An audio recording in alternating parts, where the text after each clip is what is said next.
Hello, my friends. Welcome to the Life Shift Podcast. I am here with Christina. Hello, Christina. Hello, hello, hello. Thank you for being here and for reaching out and wanting to be on the Life Shift Podcast. As we're recording this, this is the week that I released my 100th episode. And I was telling you, it's just like so crazy to have gotten to 100 episodes when sometimes it feels like I'm showing up for the first time. So I guess that's a good thing, but also like a weird thing.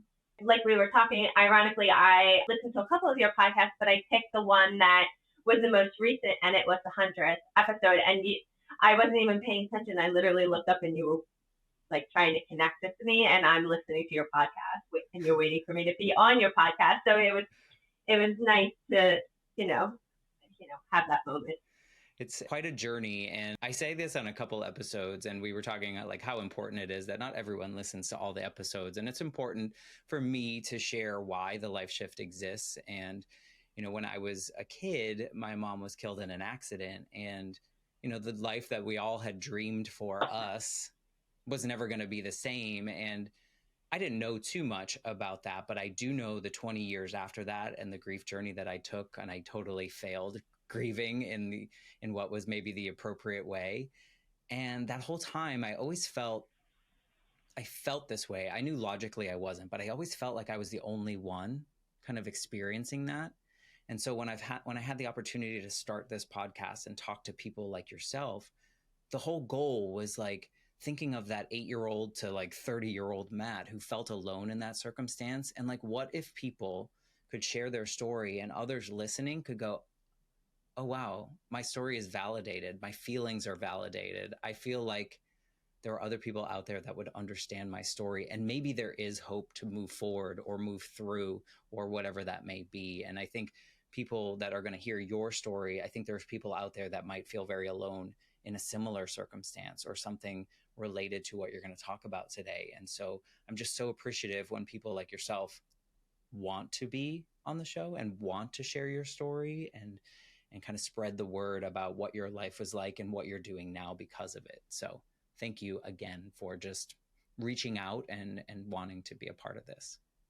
No, thank you, Matt. It's been interesting sharing my story, and it's been getting a little easier and easier. And like we were talking about, I was trying to really figure out I keep saying pain point because I've done so much therapy. I'm so used to my pain points that the pivot point, and it seemed like there was two. So it was definitely interesting doing my own little internal research just to prepare for this conversation.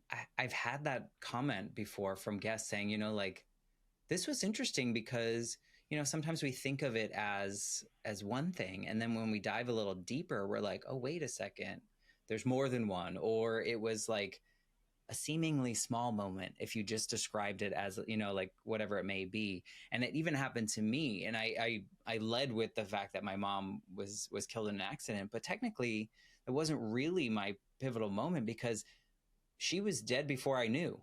And so my moment, if we really distill it down to something, is when my dad had to like sit me down and tell me, because before that, my life was still the same and I didn't know.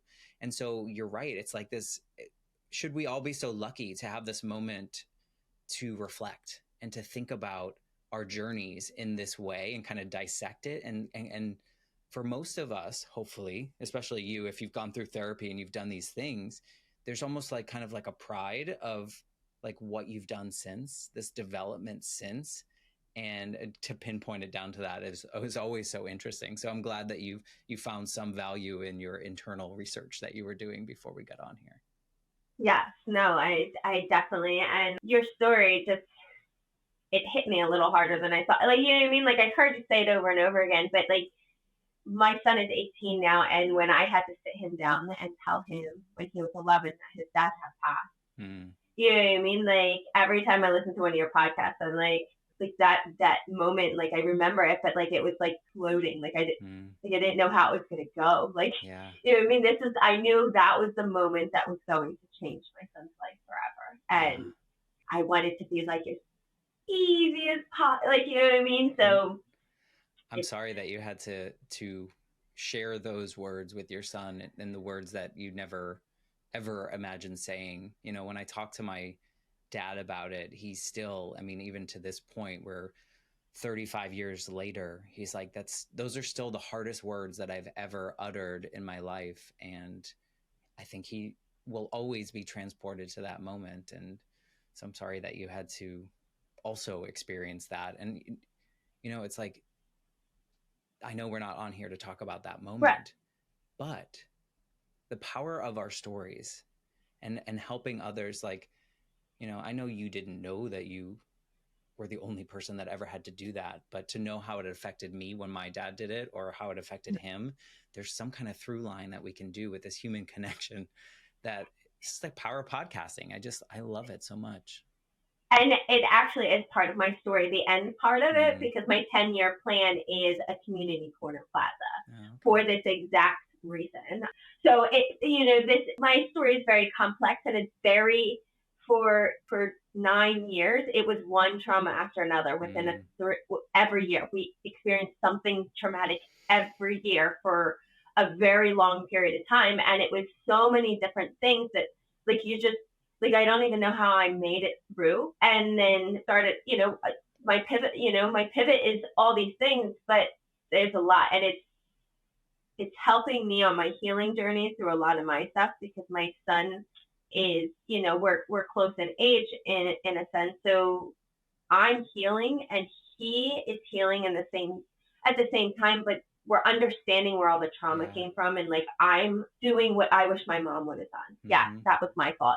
I should have handled that better. Ownership. So, there's a lot of ownership going on in our household right now. You know, it's sad, but also so wonderful that you're able to do that, because I think there's so much generational trauma that happens in the world, and people just kind of absorb that. It becomes part of our DNA. We pass it along, and then it just like never ends. And here you are doing something to kind of end that. So, we're talking around your story, so maybe we can just go into your story. I'll end with this, and then we'll go right into my story, because my company is called That Day Company. And it's because someday I was going to own my own business, and that day has finally come. And I'm on a mission to help all individuals on a journey to recovery from generational trauma, with a main focus on disabled female veterans and youth. I am a disabled female veteran. So that is my goal. That's why listening to your most recent podcast, there was a lot of things I was like, oh, this is perfect. Because that's exactly, I'm doing it, and I'm physically seeing it through my son. And my pivot point, my pivot point is actually the moment where I kind of forgave my mom for, all the horrible things that she did to me, so, that's and that, and so I'm going to line you up. So I'm 38 years old right now. My son is 18. I was a teen mom, but my son is my second child. So I actually have a 21-year-old who I've been estranged from since she was 13. And then before that, that was only a short span of time I was in her life, and I had to pay for my visits. It was intense. And then before that, I really didn't have her much, but she was taken away from me when she was 3 months old. The beginning of this story is, I was a teen mom. My mom treated me like a princess, like never said no to me, all this stuff, had me terrified of so many things. But I was raised in a very domestic violence household with drug and alcohol abuse from, my dad's an alcoholic. My mom was addicted to pills and speed and, mental health that was untreated. So when I got into high school, I fell in love, and I met a boy who came from, $1 million homes back in 2000, that's good background-ish, something. So he wanted out of that lifestyle, and I wanted out of my lifestyle. So, the internet was very, you couldn't Google things. So you could only Google certain things. So we were able to concoct an idea to get pregnant, because back then you could get emancipated. And we could move to Kentucky or Tennessee. Literally, when people are like, did you actually plan your pregnancy? I said, yes, we did. We were because we could be emancipated. And he had a piggy bank. Like, it was going to work, but it took a year to get pregnant. So then we were like, oh, reality kicked in. You're like, no, this is probably not the best idea at 15 years old. So then I wound up pregnant and avoided that for a little while. which ironically at the same time, my mom was trying to get me to go to the gynecologist for the first time. So I used the excuse that I was on my cycle. Then, my mom's on drugs and mentally unstable. So she booked the appointment for the same exact week. The following month, just left the same excuse and she just forgot. So I tried the third time and she was like, no, I had to take a test and all that stuff. And, me and Steven, we went to, Rite Aid and got a test and I took it and it came back positive. We decided to tell his mom and she wanted me to have an abortion and, set up an appointment and all this stuff. And we told her first because my mom had sustained multiple miscarriages at this point. Mm-hmm. And I remember my mom as, fun, loving, full of light. And when she had the light ripped out of her, and it was between 5th and 6th grade, and she lost the first child. And she chased that child many times. I think by the time I was pregnant, I think she had 4 miscarriages by then. She didn't have a job. She got a job because she needed to afford a baby that, I was now carrying.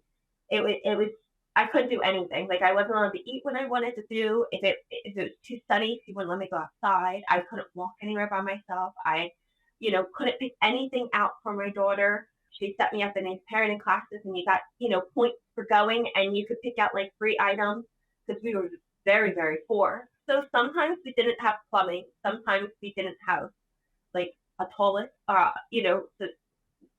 it was just part of our norm.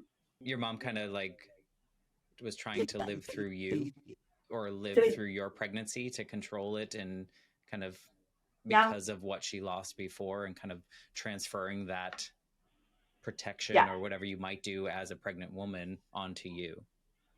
Yeah. She had so much hate and resentment towards me because I was pregnant. One, and she already prior to that already resented me for being born, and she had reminded me of that my entire life leading up to this. So while she was fun, loving, and all this stuff, I was always reminded that she was having a miscarriage with me, and to the point that I was born in '85, to the point that she actually went to the doctor because she was spotting and he talked to him and he said for her to put her legs up, and she did. And then the day I was born, my dad's love for her shifted and she felt that shift and she resented the fact that my dad loved me. So she was mad that I was alive. So now, I've already stolen some love out of her life and now I stole the one thing that she wants. Right. She had do. Yeah. Her body's failing her. She's, all these things, that is what I thought my pivot point was. I thought that was where my life forever changed because it was one thing after another. I don't remember that year. I was institutionalized twice. My mom tried to kill me once. I had to, I had to call the police to let her know, let them know that she was unstable. There was just so many different things. My aunt took me in. I moved from South Jersey to South Philly. Different atmospheres, different people, all the things. I was like, all right. So I thought that was that's where my life changed, but it isn't. Yeah. I mean, it is a big one. I think it is an important one to acknowledge and to think about. And it's so sad to hear that story of how you were treated. And, you had this dream with your boyfriend to escape and to, and imagine if that had happened earlier and when it did, and you could have done all those things. And here you are just trying to bring a baby into the world and someone that brought you into the world is treating you in that way. And I mean, it kind of makes sense also, like for any of us, we wouldn't remember that year because I think our body's trying to protect us from remembering all those terrible things. So I'm sorry that you had to go through that. And I do think it is certainly a pivot point in your life. But like you pointed out, unfortunately, you had so much trauma and other moments that really brought you to this version of you, because I'm sure that this one you just talked about created a different version of you, right? Yeah. That kind of led you to find this version eventually. Yeah. So my mom actually I'm not going to elaborate because it's a Lifetime movie nightmare is what happened. And, even the delivery, like, I didn't get to make any decisions. Like, I didn't even name my daughter. Like, my daughter's name is Hannah, but that's not the name I picked for her. Like, even her birth book says it's supposed to be a different name. I had nothing. Like, she controlled the doctor when he broke my water. Like, it was insane. So, that happened. So then I was on maternity leave for high school, which, I forgot all about until somebody had reminded me while I was going through this journey this last year, because it all full circled. So my aunt wound up taking me in, and I moved to South Philly, and I wound up going to GED school for 3 months at community college. And then we enrolled me in community college for just starter classes. And this was back in 2003. So I started my college journey in 2003. I got pregnant again. So I had gotten sick, and the education behind birth control and antibiotics was not very strong.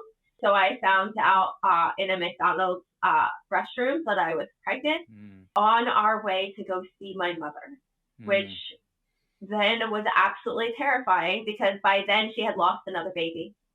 I knew, like, I was like, we got it. This is gonna be like top secret. Like, this is gonna be like top non-secret. Like, I don't want any. Like, I don't want to. As soon as I got out of the car, she was like, "How far along are you?" And I was like, "Oh no."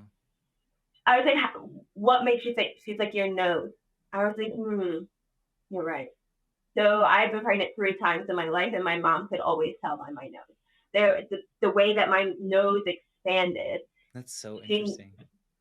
Right? So that, so I, I was like, listen.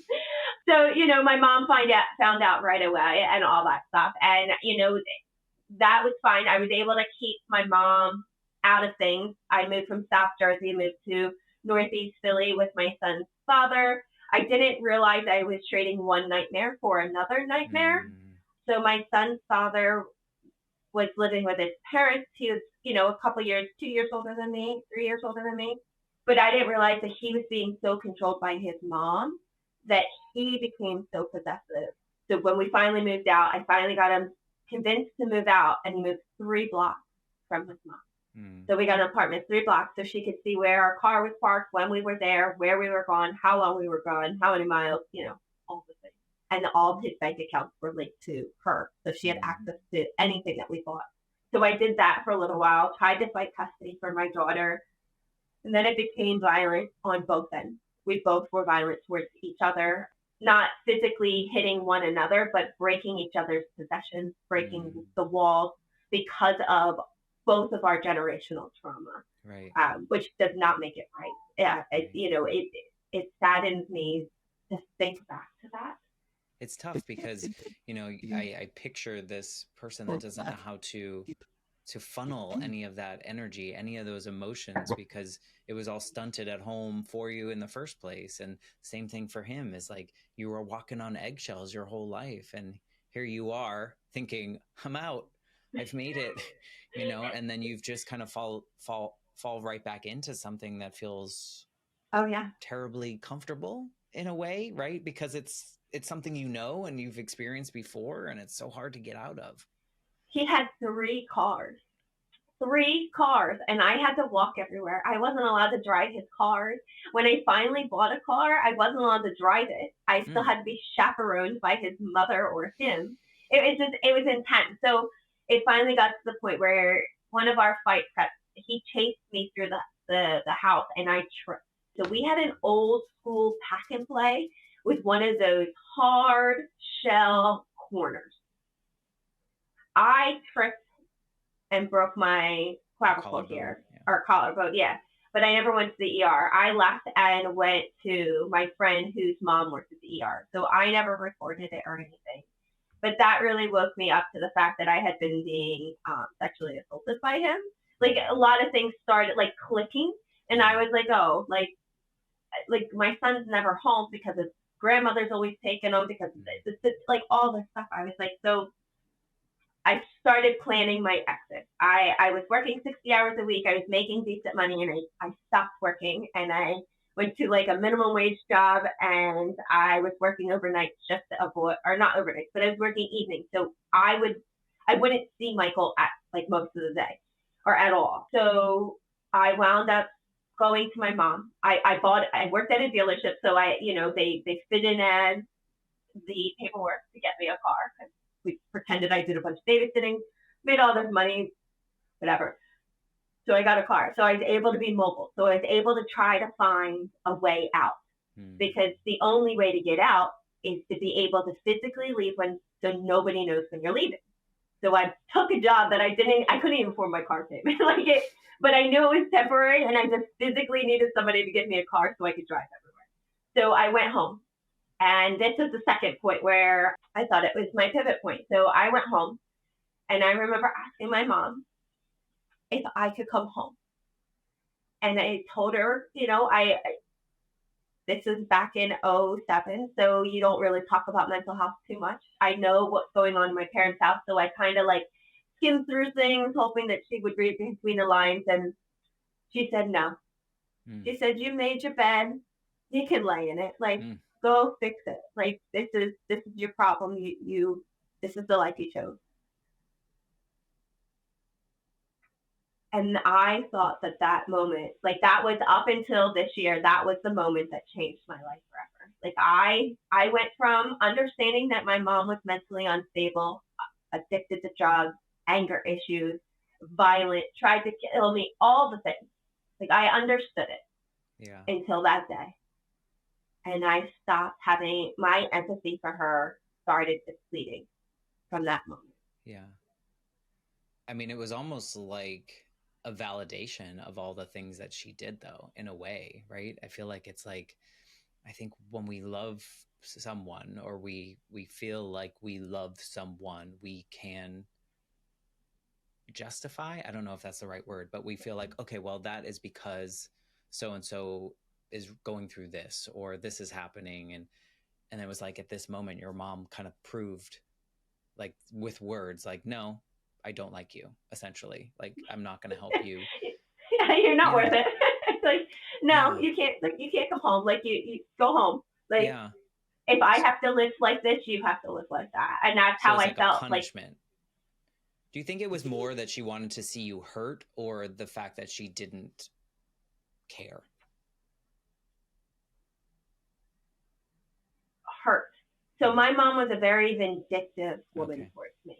She literally would lie to get my kids to be taken from me. Like, she was very vindictive because, again, she resented me. Right. And I just, more and more as my life went on, more and more things I did, the more she resented me.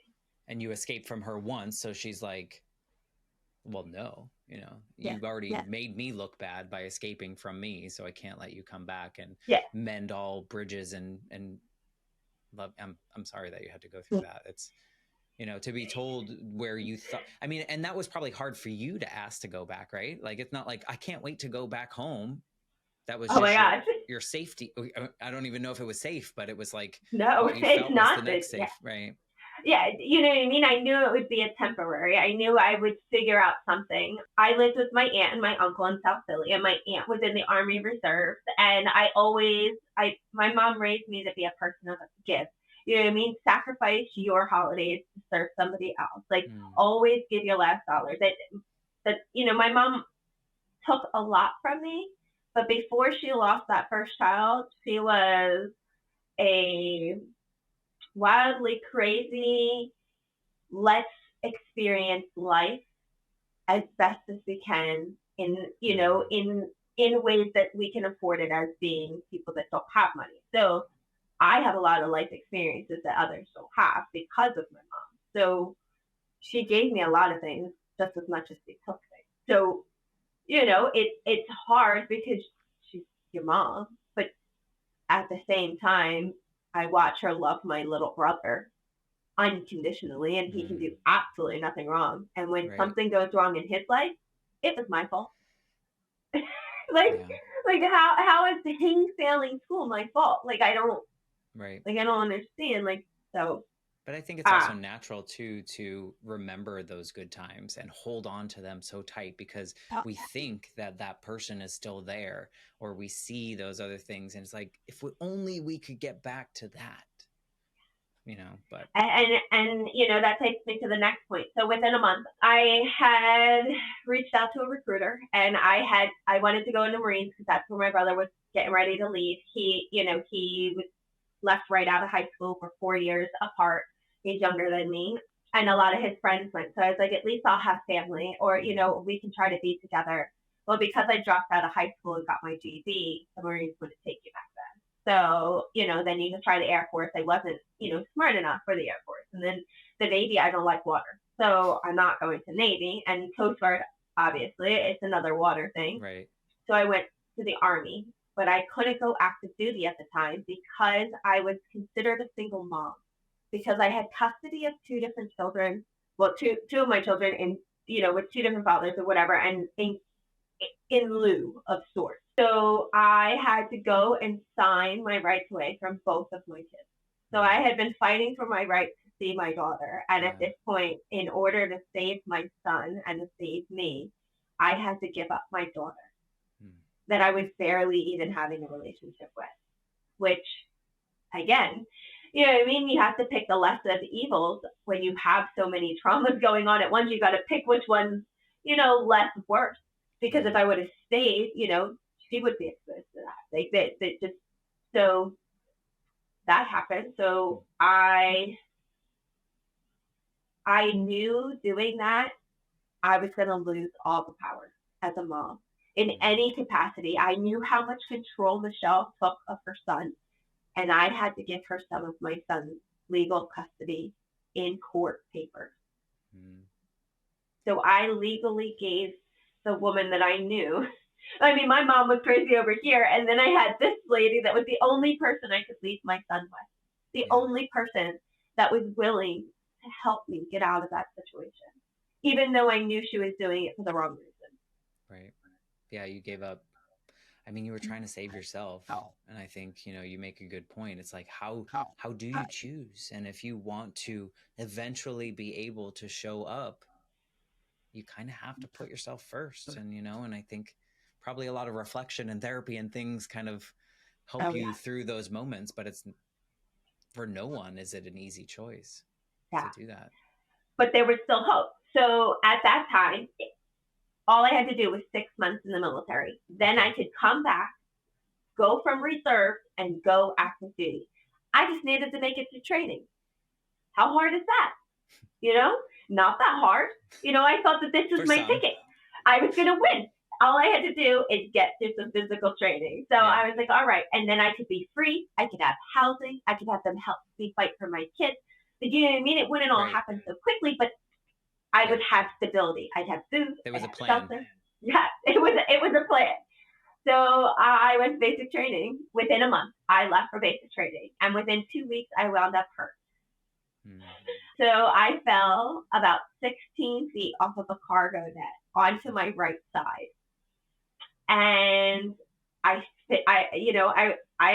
was an all-star soccer player. I was on 2 teams. I even went 9 months pregnant to my practices because my daughter was born in late August, because if I was at my practices physically, I could start as soon as she came out. But she was 2 weeks late and I lost the whole thing. So I'm a very competitive person when it comes to that. So I don't remember the obstacle at all. I know I finished in the top 10 because I asked. I just remember going up, and then my drill sergeant, my boot getting stuck, my drill sergeant asked me if I was okay. Yep. And then a tunnel. And then I remember seeing people and asking if there was, how many people had finished. So then I went on. I was in pain, obviously. I fell, but it's basic training. So you fell and completed it, but you don't remember completing it because of the fall. My brain is so used to trauma that it just blocks things. It just auto default. And I was so terrified. At this point, nobody tells you about a hold under in basic training. You hear about holdovers and things like that kind of before you go in, but nobody tells you that you can go to basic training, get hurt, and be stuck there till you're healed, then go back through training and continue on. And you didn't want that. That was not part of the plan. So you needed to push through. I was like, listen, I got this. This is okay. We got this. So I went to sick call. Everything was fine. I was doing all right. I wound up with 102 fever. They had to put me in the sick call building and everything for 24 hours. And then again, they were like, all right, if you're not better within a certain amount of time, we have to recycle you. And I was like, So I got better, literally just fighting everything because I needed to get home to my son. The more I was away, the more time was going and the harder it'll be. So I chuck it along. So then we're like halfway through basic training and we go and I'm fully loaded in all my gear and I jump out of a 5-ton, which is like a big truck, not like a box truck, but like a little bit bigger, like a little wider, but height wise. I jump out of that fully loaded and shoot, right on the ground. My leg just gave out. So weeks had gone by. So by the time, I went and got seen, they did scans of my right hip, my right knee, my right foot.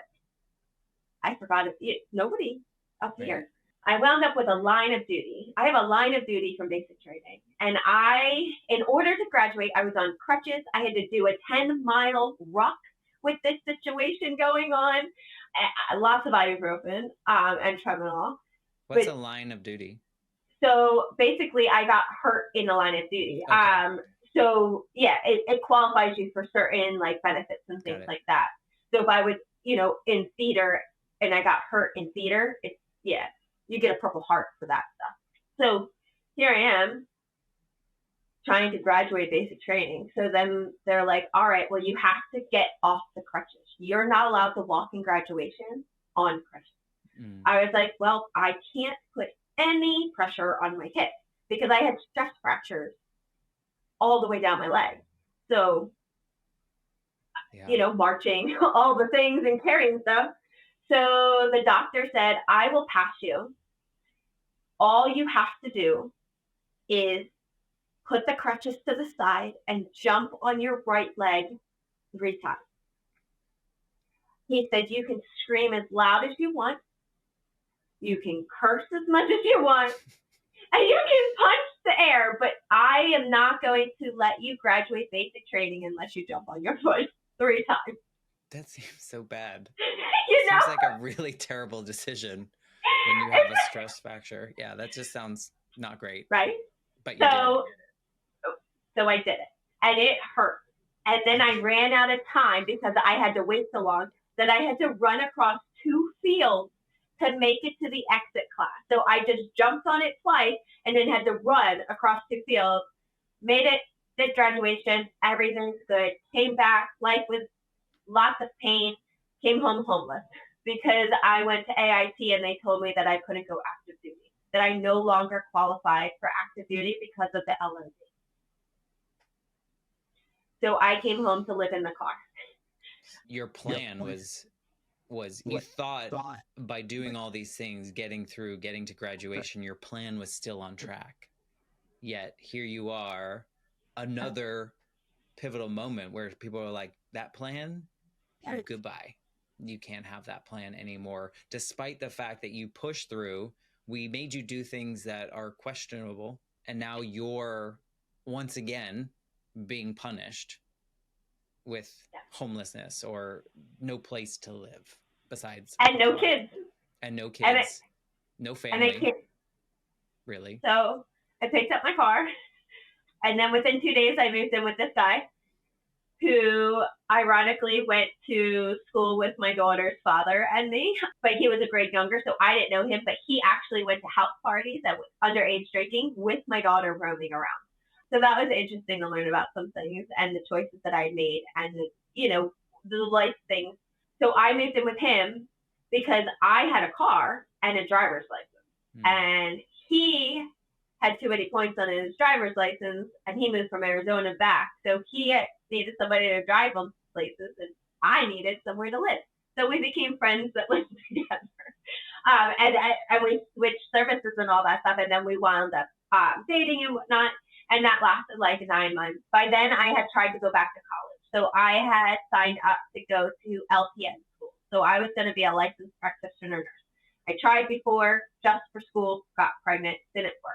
Now I'm in LPN school, but couldn't figure out why nothing made sense, even though this stuff made sense prior to before. So I did the first semester and I flunked out because everything didn't make sense because medical words are so similar together. Then me and him break up and everything. I wound up back home. My dad said, well, you can either work full time and contribute to the house or be in school. You know, you have to be in school or working or whatnot. So then I was like, all right, I'm going to go to cosmetology school. I always wanted to do cosmetology. So I enrolled in cosmetology school. And my grandfather lost his first blood from diabetes. I got in a disagreement with my principal lady, and she was like, he's not immediate family. I was like, well, they just called and they were amputating from the ankle down. Now they're doing from the knee down, you know, below the knee down. By the time I got there, it was from the he wound up all the way up to his groin. It wound up being bad. So I wound up losing hair school and whatnot. So then my dad's agreement, I was in school or work. So I was like, I don't want to work. Like, you know, I'd rather go to school. Even though it's not working for me, I'd rather keep trying. So I enrolled in law enforcement school. I don't even remember what college. It was online. I was doing police work because I wanted to be a New Jersey State police trooper. But I needed, because I had my GED, I needed 2 years of college degrees or a certain amount of active duty time. So I was like, well, that's not a plan that's going to work. I got to navigate. So then my dad came to me and he was like, listen, my dad, I remember him coming in my room and he was like, Grandma just let me know that she's not doing well. Pop, pop. At this point, my grandfather was in rehab and had his second leg amputated. And it within a year. He was on dialysis twice, 3 times a week. He definitely should not have been alive, but he was just chugging along. So my grandma found out she had breast cancer. And because I was the floppy one that, I'm inconsistent in her life, my dad was like, can you, and at this point, my car was repoed. So I have no car. So I had to use her car. So again, I'm like, all right, at least I'm getting out of my parents' house and I'm going to help my grandparents, which I didn't know was another nightmare. 9 months, wound up there, helped my grandmom and everything. I filed for my own bankruptcy. I got everything wiped off. I didn't pay any fees. And then I finally enrolled in another college. And I actually got college credit. I was getting A's and B's. I was in University of Phoenix for business and admin. Things were looking up. Yeah. Things were doing really well. Then my grandmom stopped saying I could go out in the evening. And then she stopped letting me go out during the day. And then she would count the miles on her car every time she would ask me to run to the store. And then I wasn't allowed to sleep in, and I wasn't allowed to take a nap, and I wasn't allowed to eat. So it's like, oh, okay. So I started planning my escape from her because I didn't know how I was, I didn't know how I was going to get out of this because at this point I wasn't even allowed out on the weekends. Like, right. My parents lived 9.2 miles away, and I had started mapping out how to be able to get to them, to just be able to go somewhere because I wasn't allowed to drive the car. So my grandfather passed on 4th of July, and I didn't even know he was dead when I walked in. So I had dropped my grandma off. My grandma finally decided to go do something without my papa on 4th of July, 2010. Dropped her off, got home. I saw the ambulance down the way that comes and picks him up for dialysis and all that stuff and everything, and blah, blah, blah, blah. Everything's fine. Walk in. See him take a deep breath, whatever, fix him up his lunch. He always sits backwards because he doesn't have legs, so it helps with the elevation, all that stuff. And then I was like, Pop. No. So I walked over and I realized that he was not breathing and that he had took his last breath and that it wasn't a conversation. Yeah. So then my grandma started becoming batshit crazy and thought I was stealing from her. It just became so erratic. Because she never had a little girl and she always wanted one.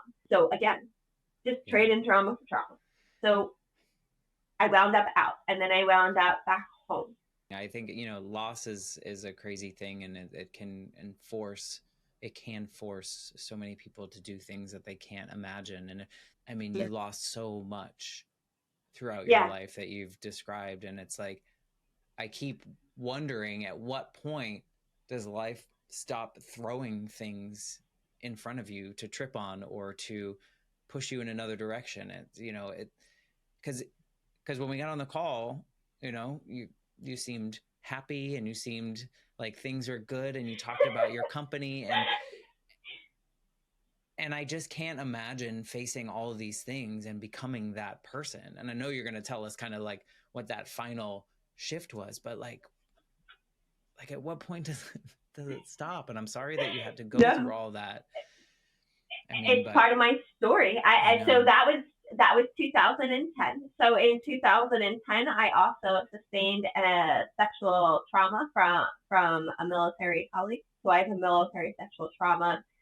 My parents let me come back home, so I was home for a little bit and trying to navigate that. I wound up getting a job in 2012 working at Beats and Watson, and I met this manager. He was above me. He was my shift supervisor. We've been together for 11 years now. He was kind. He gave me the $100 I needed to get my first real apartment because I had called him on July 14th, 2012. When my parents, as an adult, certain things, and when things are going to escalate to a point where it's going to be violent, and it could be violent for you. So my parents had gotten into a fight so bad that the 3 china cabinets in the living room, I had to climb physically over them. Wow. Like, it was very, very bad. And the police knew my parents. Like, I thought for sure one of them was going to kill the other one, but I didn't want to be there for it. So back then, that you can't really text. This was 2012. So I had to try to drive in disarray and all that. So I had reached out to him the Friday night. He had just gotten Chinese with his sister and getting ready to watch a movie. And he met up with me, and, we went and saw Magic Mike, which is now our thing. So we've seen all the Magic Mikes in theater, dinner, it's a whole thing now, because that was like our pivotal point of where our real relationship started. So then, we started talking as friends, and then it developed more. But he gave me the $100 to get that apartment. And then he showed up the day I moved in because my mom's so kind. I had a 2-door car, and I was allowed to only take what fit in the car. And I was not allowed to take anything like my bed or my dresser that I had possessed myself and purchased, because I owed her for taking care of me as a child. So, and they were in her house, so they were her possessions. So I was able to take whatever fit into my little 2-car truck. So Matt showed up with a case of water, paper towels, toilet paper, and cleaning products, and a hug. And I just was like, that's when I knew, I loved him. Our relationship was not easy.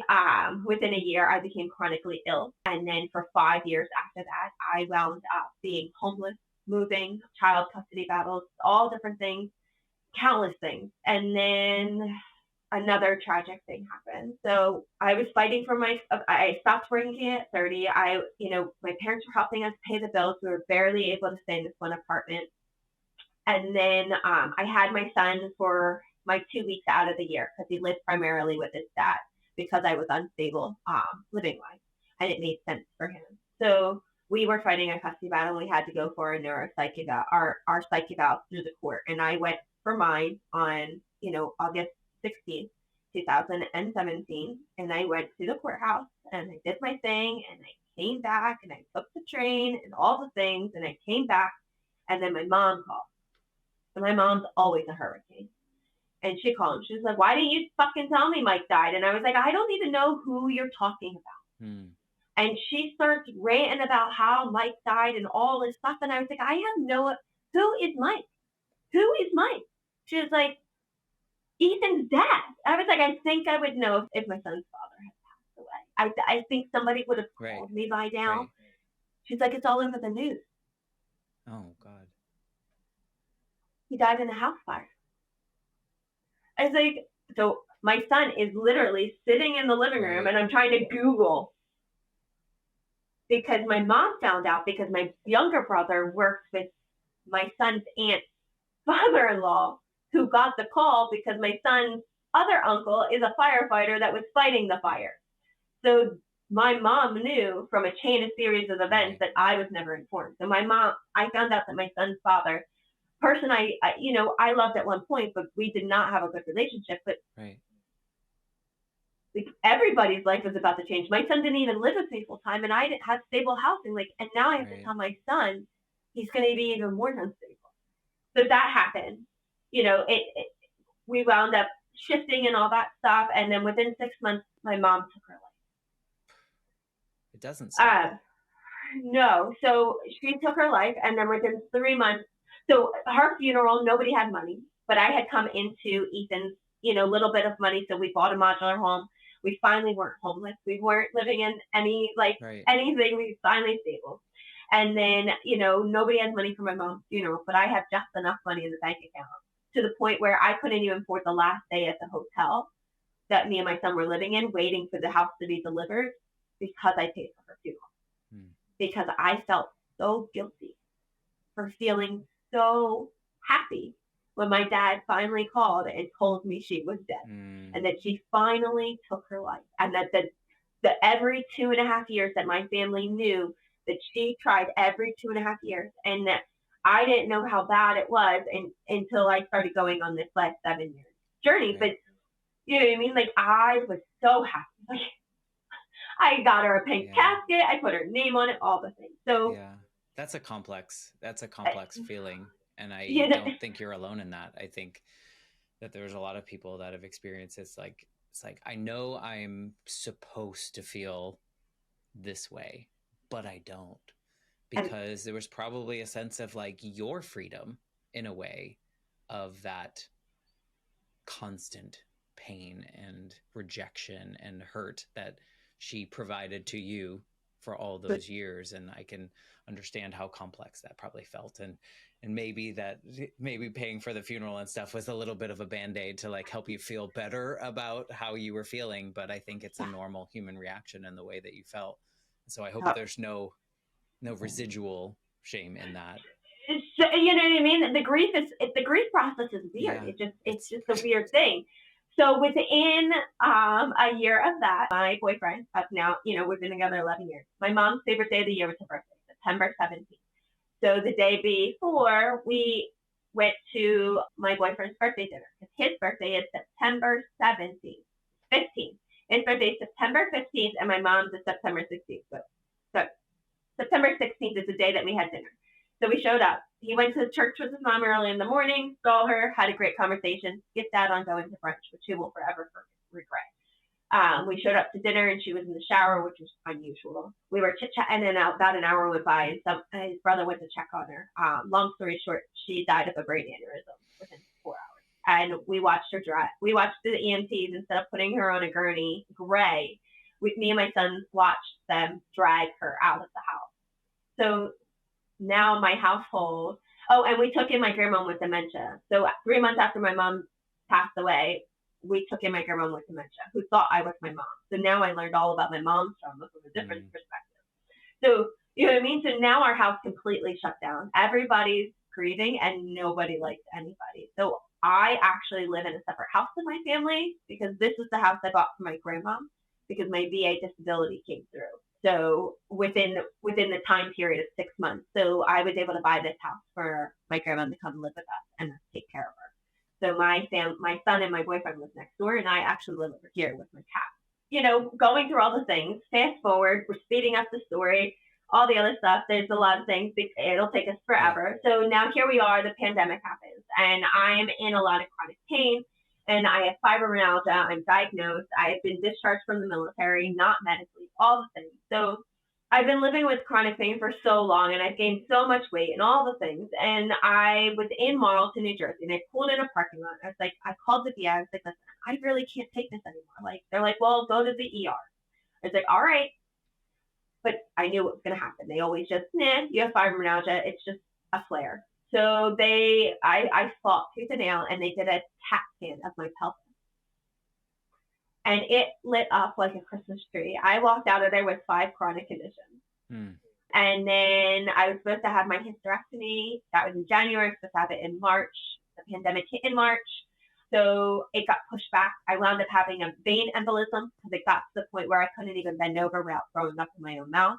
I was throwing up randomly, because the congestion was so bad from one of the conditions.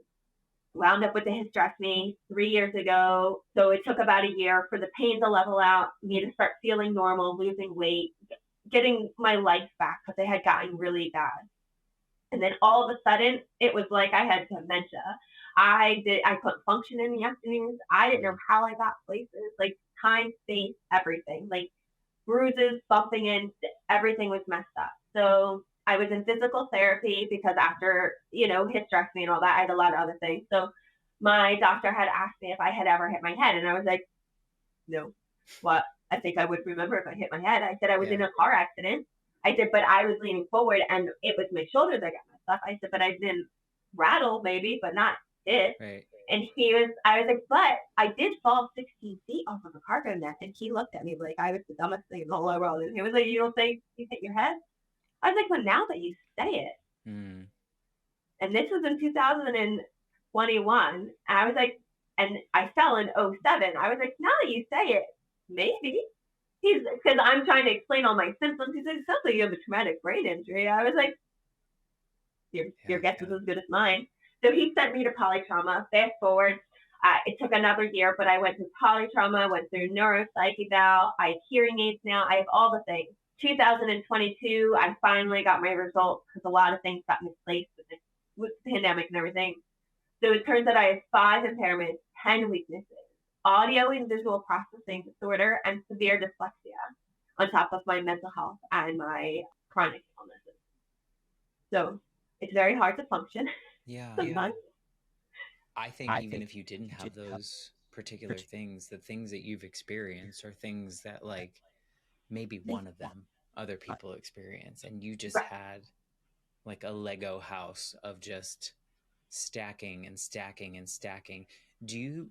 I'm sure the fall had a lot to do with the things that you're facing now, but do you look back through therapy and reflecting and stuff, and do you think that so many of these experiences were just like embedded physically in your body that led to some of these things, or is that like not, or do you think it's just the fall? Because I don't know if you've read the book. So I believe both. So I believe the body does hold the trauma, and I've been physically abused, I've been mentally abused, there's been a lot, and that's what I learned this past year is that the body does hold the trauma. I started healing last year to the point where like it got so bad that I contemplated taking my life. I started planning it. I took the route to start practicing it so that trying to drive off of something and get the right speed is you have to coordinate. So I wound up checking myself into an 8-week program last year. I checked myself out 6 days later, and a week later, the other lady checked herself out. That place was not safe. They took every bit of my safety away. They gave us key fobs so we could lock our bedroom doors so we could sleep, and nobody could enter our room. But the night nurse didn't like the beeping, so she would prop the door open and expect us to be able to sleep with the people that are meant, so it wound up being really unhealthy for me. So I left, and I had already been re-enrolled. I was already enrolled to leave for Chicago in January, which was this year. But I started having health issues, and I wound up having a really bad migraine episode on Christmas Day, which took my ability to see color and look at screens. And I went back to my doctors. I was like, listen, guys, something's going on. They were like, no, you're fine. I was like, I'm going on a plane, the pressure, all that stuff. They're like, no, you're fine. I was like, all right. So I got on the plane, and within a couple of days, I started having like seizure, like stroke-like symptoms. And within 24 hours of that, I had what felt like giving birth in my brain. And then within 24 hours of that, I was in the ER. I had collapsed 3 times. They did a head CT and forgot about me. Well, they didn't do the head CT. They forgot about me for 7 hours in the ER. So my scans came in late, my water, my hydration, all that. She said, you have to go see your neuro. I'm only going to release you because you have a neuro appointment in 2 weeks, blah, blah. You have your primary when you get home. I was like, I'll be fine, blah, blah, blah. Here, I couldn't even function my left side of my body. And I was like, yeah, I'm not getting stuck in Chicago. So I went to Detroit for the weekend because I had bought a train ticket because I'm spontaneous. I'm in treatment. But, this girl that I just met when we're in military sexual trauma outpatient program, we get the weekend off. So she was like, I'm going to Detroit. I was like, I got money. She was like, all right. So sick as a dog. She literally had to like CI dog me everywhere in Detroit, but we had the most amazing time. On the train back, I looked up my medical record and it showed that I had periventricular white matter changes, which if you Google it is vascular dementia, which would explain why the last year had been so hard. I am now officially, I lost 55 pounds. I'm considered incontinent on both ends. A lot of my health stuff declined, but because my mental health was so bad, I didn't realize how bad my physical health had gotten. And then I moved out of my house last July, and now I live in this house, and I have to keep all the doors open. I can't have the overlight. Like, I learned how to function in a world that doesn't function for me.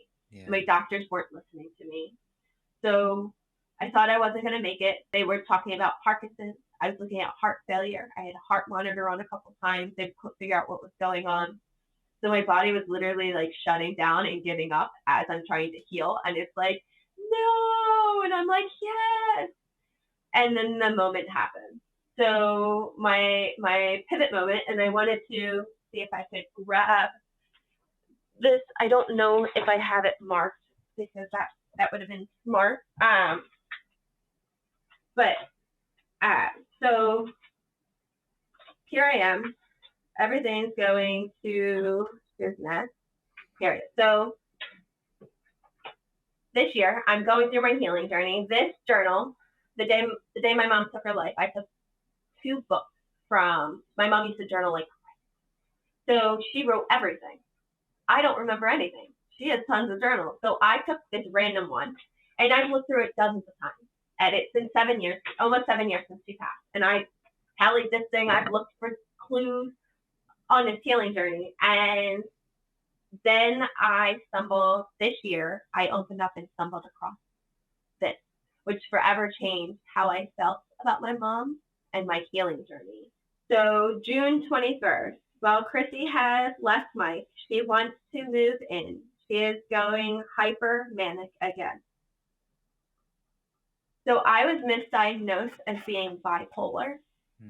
And my mom, when I came home and asked her if I could come home because I was being abused and it wasn't safe for me and my family, she thought I was having a manic episode and was being dramatic. So the moment I stopped having empathy for my mom led to the moment where I was grateful she took her life, which led me to the moment of generational trauma and a miscommunication. Which leads you to why you do what you do now. Yeah, right? Because that someday I was going to own my own business. My family, my dad's side is entrepreneurs. My dad painted a family dream and all this stuff. And I always knew I was meant for something. And, that day has come. And now that day company is on a mission to help all individuals on a journey to recovery from generational trauma with a main focus on female vets and youth. Isn't it fascinating that a sentence that you read it at the right moment in your healing journey, at the right time, had the wherewithal to think back and reflect on that moment and how you felt in that moment, how you felt because of that moment. And now that one sentence has triggered like this shift in you that maybe if you had read it 5 years ago, it would not have done the same thing. Nope. Isn't it fascinating to think that we can see something like that in a totally different way, even if we had seen it a million times before? Didn't you say you read that book a few times? Oh my gosh.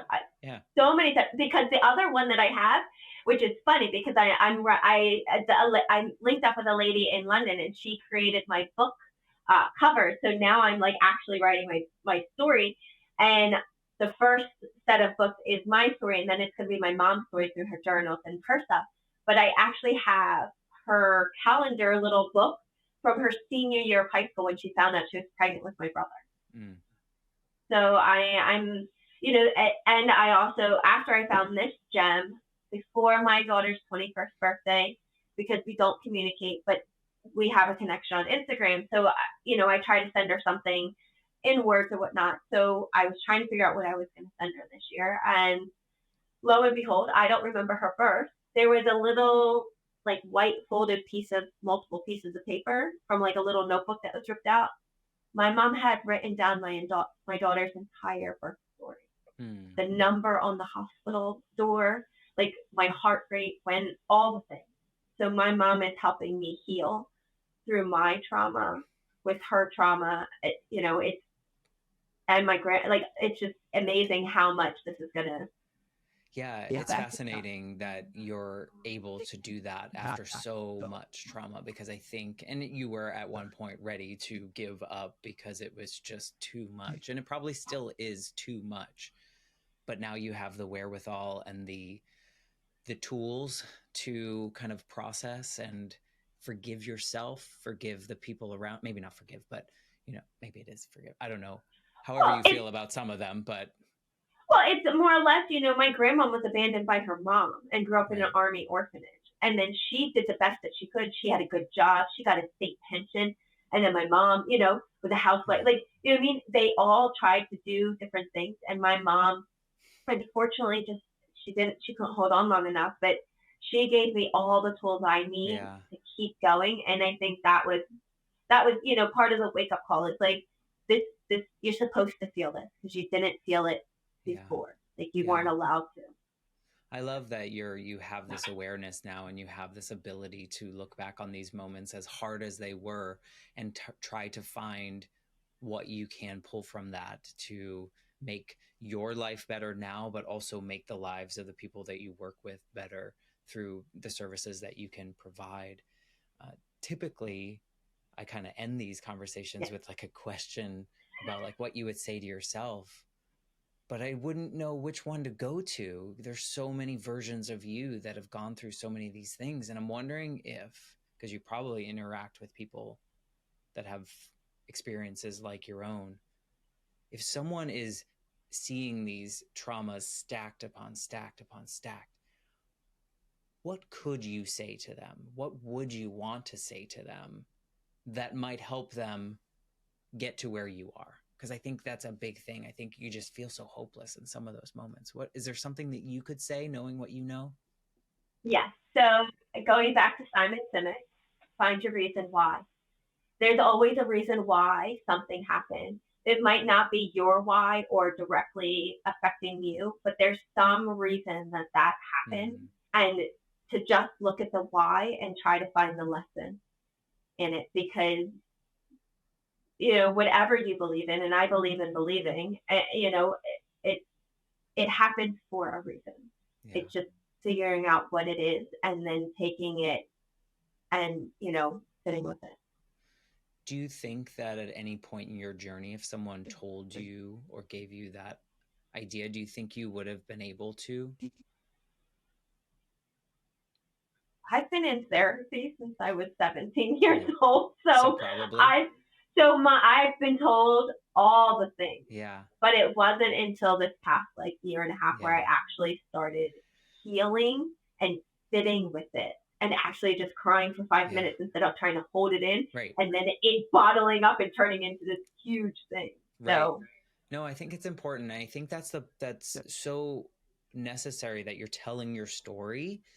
One, because it's probably helping you heal, but two, other people listening to this that may have had little pieces of this that kind of just brush them under the rug, that just kind of like, we're like, well, that was life. That was the way it happened. Maybe now we'll hear this and go, oh, like there's an opportunity to process this in a healthy way instead of, pushing it away. And so I think that's such the power of storytelling. And as terrible and as horrible the events that you went through, and you wouldn't wish that on anyone, but to hear it come from your mouth and to hear where you are and what you're doing with it is what's so inspiring to me. So thank you for going through that journey. Again, I know a lot of it was hard to share, so thank you for that. No, thank you for having me. Like I said, I think I got more out of this than anything, because I am writing my book, so doing a little bit of diving, actually knowing where to like pivot within it, actually helped me figure out my chapters.